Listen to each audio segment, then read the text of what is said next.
భారతదేశ జనాభా పెరుగుదల రేటులో వస్తున్న విప్లవాత్మక మార్పులు దేశ భవిష్యత్తుపై కొత్త చర్చకు దారితీస్తున్నాయి.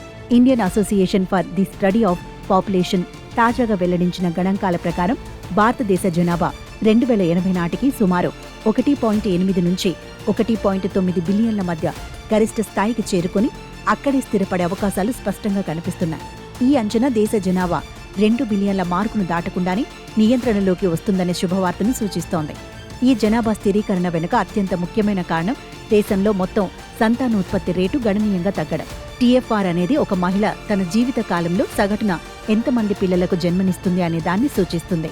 ఐఏఎస్పీ ప్రధాన కార్యదర్శి అనిల్ చంద్రన్ ప్రకారం 2000 సంవత్సరంలో 3.5గా ఉన్న భారతదేశ టీఎఫ్ఆర్ కేవలం 2 దశాబ్దాల కాలంలో గణనీయంగా తగ్గి 1.9కి పడిపోయింది. ప్రస్తుతం 1.9గా ఉన్న ఈ టీఎఫ్ఆర్ జనాభా స్థిరీకరణకు అవసరమైన పునఃస్థాపన స్థాయి అయిన 2.1 కంటే కూడా తక్కువగా ఉండటం ఈ వేగవంతమైన జనాభా పరివర్తనను సూచిస్తోంది. సంతానోత్పత్తి రేటు తగ్గటానికి ప్రధాన కారణాలను ఐఏఎస్పీ విశ్లేషించింది. ప్రధానంగా దేశంలో పెరుగుతున్న అభివృద్ధి, విద్యాస్థాయిలో ఈ మార్పునకు దోహదపడుతున్నాయి. ముఖ్యంగా మహిళా అక్షరాస్యత పెరగడం కుటుంబ నిర్ణయాలపై ప్రత్యక్ష ప్రభావాన్ని చూపుతోంది. విద్యావంతులైన మహిళలు వివాహం మరియు సంతానోత్పత్తిపై మరింత ఆలస్యంగా వివేకంతో కూడిన నిర్ణయాలు తీసుకుంటున్నారు. అనిల్ చంద్రన్ తెలిపిన వివరాల ప్రకారం విద్యావంతులైన కుటుంబాల్లో టీఎఫ్ఆర్ రేటు 1.5 నుంచి 1.8కి పరిమితమైంది.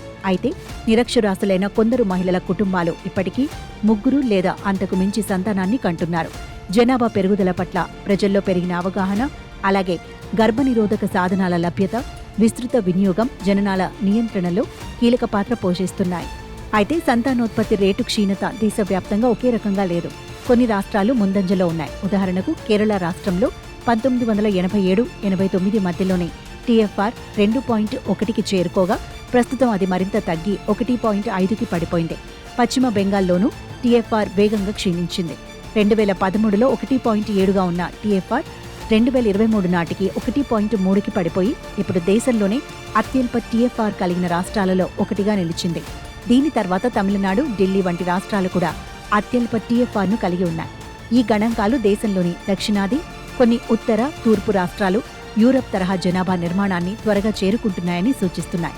జననాల రేటు తగ్గుతున్నప్పటికీ దేశంలో ఆరోగ్య సంరక్షణ చర్యలు మెరుగుపడటం వలన ఆయుర్దాయం క్రమంగా పెరుగుతోంది. ఈ పరిణామాలు భారతీయ జనాభా నిర్మాణంలో ఒక నూతన సవాల్ను ముందుకు తెస్తున్నాయి.